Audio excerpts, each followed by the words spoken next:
بسم الله الرحمن الرحيم.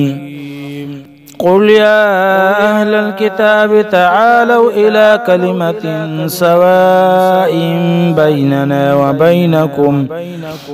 بيننا وبينكم ألا نعبد إلا الله ولا نشرك به شيئا ولا يتخذ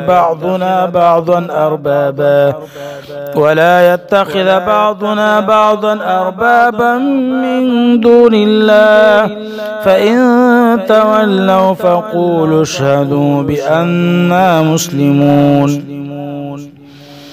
يا أهل الكتاب لم تحاجون في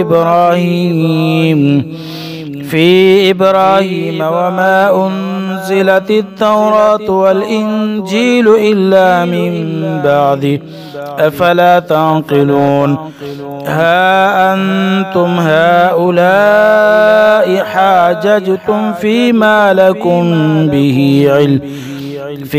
لكم به علم فلم تحاجون فيما ليس لكم به علم والله يعلم وأنتم لا تعلمون. ما كان إبراهيم يهوديا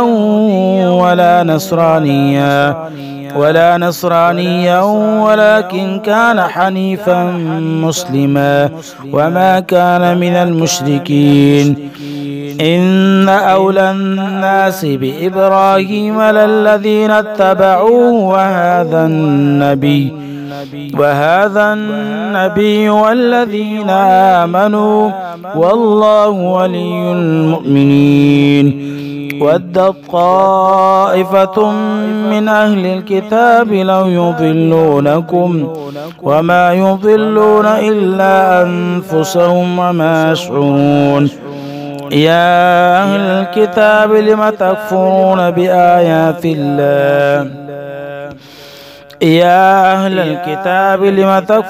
بآيات الله وأنتم تشهدون. يا أهل الكتاب لم تلبسون الحق بالباطل وتكتمون الحق وأنتم تعلمون.